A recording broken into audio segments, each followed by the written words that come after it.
Welcome in to another special Inside Carolina transfer spotlight. Not sure what we're calling these. Expert analysis. Jason Staples joining me. I'm Tommy Ashley, certainly Johnny T-shirt and JohnnyT-shirt.com as always.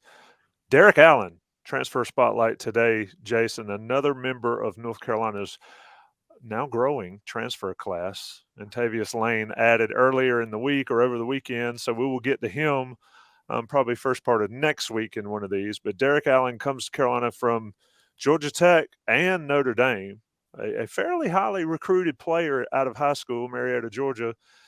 Got to Notre Dame, didn't stick, ended up at Georgia Tech, and now at North Carolina to play alongside Marcus Allen, his younger brother.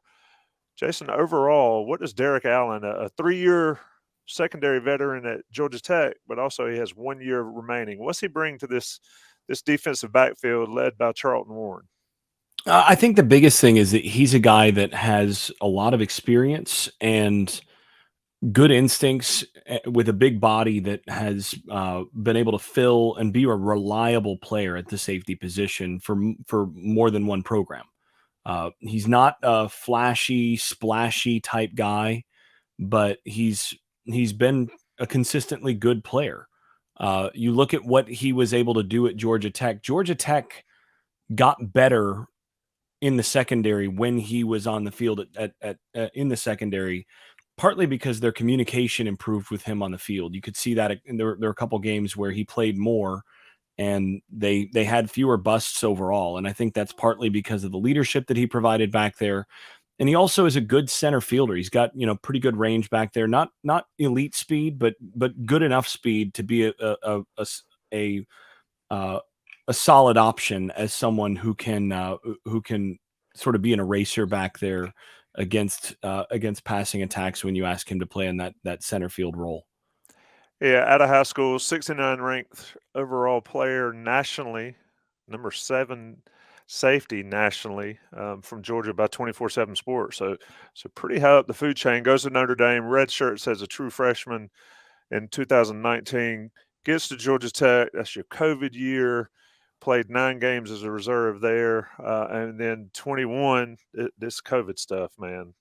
21 is a redshirt freshman again, and then 22 played for Georgia Tech.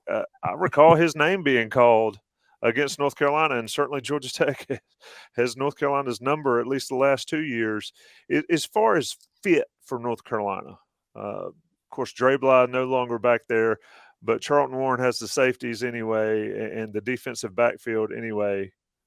How does he fit in with what North Carolina has currently, and also with the guys they've got coming in? Because Lane is another safety from Georgia State that'll be added to the room as well.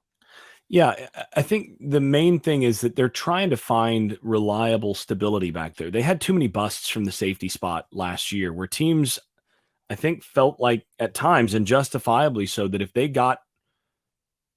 could just get a receiver in a matchup where a safety was responsible for that receiver, then that was advantage offense. Mhm. And North Carolina is just trying to put some bodies back there where that's not going to be the case every time.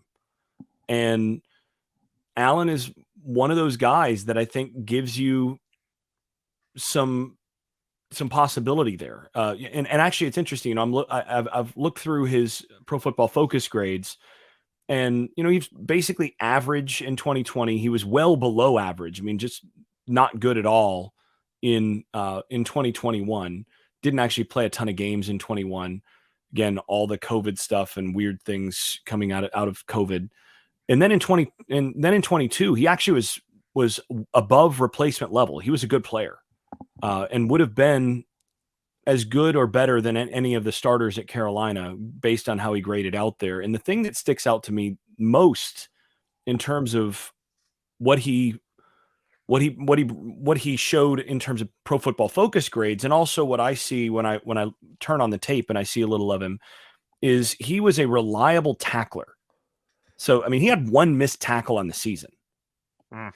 So, and his tackling grade from Pro Football Focus was an 88.3, which is excellent. So, you see him, you see 6'2", 212. He's a big body. He, has a good wingspan at that 6'2", and is not afraid to throw his body in there. And I think one thing that he does offer you that has also been a problem for Carolina for a couple of years is a guy that was reliable in run fits, and a guy that when someone is breaking free, you want your safety to be a reliable tackler. He better be able to get guys on the ground, or if your safety can't tackle, then you're adding more points to the scoreboard. And I think that's basically what we're looking at here in terms of adding Allen to the mix. Is they're basically trying to add someone who has proven that he can play at the ACC level at or above replacement level, who has good enough speed to be a reliable center fielder, sort of off ball defender. He's not someone you really want to be doing a ton of one-on-one coverage. He's not, cornerback type body, but as a boundary safety, he's a guy that you can put on the field and feel like you're gonna have someone who's reliably going to be that last line of defense and is not going to give up a ton of bad plays.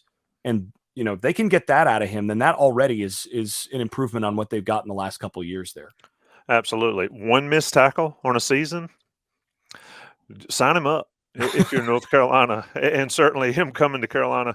And I'll ask this question as we move forward with a couple of these guys over the next couple of days, but I'm going to ask you, what is the difference when you see guys coming from P5 to P5?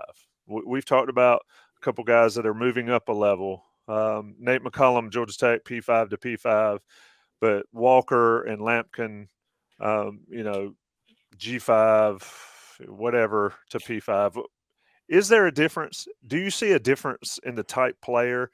Is it a physical thing? What are the pros for North Carolina getting guys from a program like Georgia Tech? So it's a really good question, because I think it can actually be, it's a little complicated, because when you're getting a guy that's moving up a level, it's usually because that guy felt like he was, or in just some cases was just obviously better than the level of play that he was playing at. So someone who's just been dominant at that lower level. So you think about someone like Jared Verse, who transferred from Albany to Florida State last year and then was immediately one of the best athletes on that team.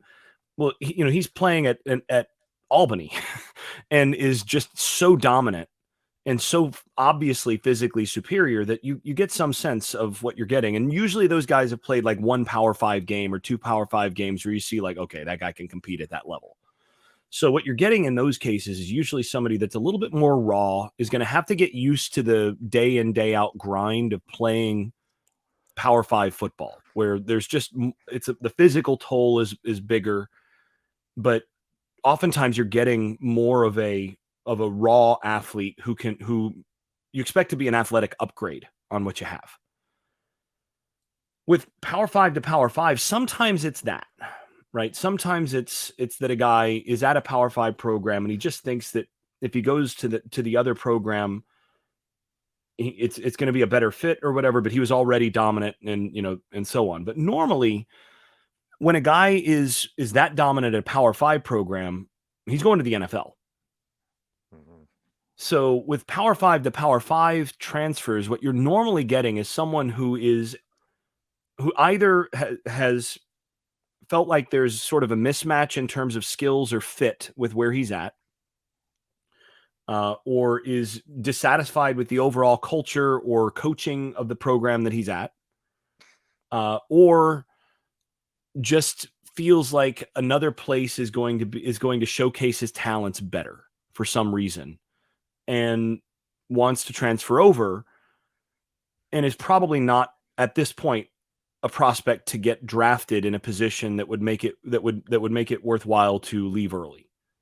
So that's sort of what you're getting. You're usually getting guys that were not superstars at their prior place in the Power 5, but they have the day in, day out experience, and they're looking for a place where they can contribute a little bit more consistently and have a better overall experience. So that actually makes evaluating Power 5 to Power 5 transfers, I think, more difficult in a lot of ways.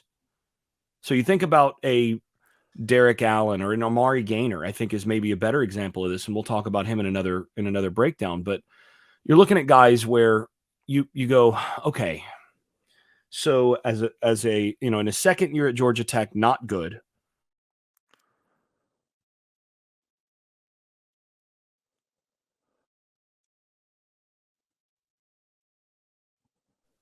Or and then you say, but is he really better than what our other options are, or is is the fact that he wasn't a superstar there, does that mean that like he's just going to be just a guy here, or are there enough traits that I see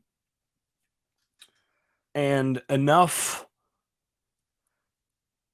physical attributes and enough things that pop out on tape to tell me that in my system he's going to be better than in their system? He's going to be a better fit here. We think that with what we do or what we're going to ask him to do or with what we're going to put around him, this guy's going to be better than what he was before. That's what you're trying to do in evaluating Power 5 to Power 5. And then what you can trust is, okay, this is a guy who's been through this grind, and I know at least where my floor is going to be. And that, I think, is the other difference. With the FCS or even G5 to P5 guy, there's usually more ceiling, right? Because you're looking at this guy and you're like, oh, man, look how physically advanced he is compared to all the other guys that he's playing on tape.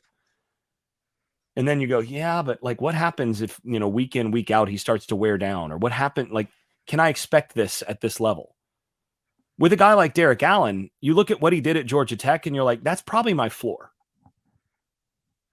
Mm-hmm. Right? So, 61.6 overall defensive grade. That's pretty good, right? That's not bad. But it's not elite either. But if that's your floor, then you feel real good about that. Something to work with. Yeah, you go, okay, I've raised the floor of my room. If I get no better than what he was at Georgia Tech, I've got a guy that can play at the ACC level and be a reliable player. I feel good about that. And if he's better than that, now I'm looking at a guy that's actually playing at well above average in the conference. Well, then there's very little lost at that point. So this is where, if you're getting productive players who've been productive at the Power 5 level, you know where the floor is, and then you can kind of project ceiling from there. The danger in taking P5 guys is what happens when you take the sort of promising Power 5 guy from another program who just couldn't quite get it together. And then you hope that he can get it together in your program. Maybe the kid just wasn't, maybe he's just a misevaluation. Maybe he's just not as good. And so in that case, you just totally whiff, right? In that case, you're not raising your floor and you're actually losing out on ceiling too. So this is what makes evaluating these guys really hard from a coaching perspective if you're Mack Brown. The benefit with Derrik Allen, obviously he's got a brother on the team, in terms of both genetics, right? I mean, that gives you some indication of, well, brothers are usually pretty close athletically. And then secondly, in terms of culture and fit, is this guy going to fit in our program? We already have a pretty good idea of that. So now you take that season at Georgia Tech where he was a good player, and he was a good player against you playing for Georgia Tech. So he graded out well. Had 2 tackles and was overall okay in coverage in that game. And you say, okay, well, I know what the floor is then, and I know he's a cultural fit, and I know this is an area of need where I need to raise the floor in my room. That's an obvious take. Derrik Allen, 6'2", 212 out of Georgia Tech, will have 1 year of eligibility at North Carolina. Joins his brother Marcus in the defensive backfield. That would be pretty cool. Brothers playing next to each other. North Carolina played Boston College earlier this week in basketball.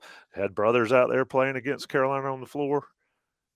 They'll have brothers playing together in the secondary in 2023. That's Jason Staples. I've been Tommy Ashley. Transfer Spotlight. If you haven't, check out the previous ones and stay with us. Tomorrow there'll be another one. Thanks, Jason. Thank you, Tommy.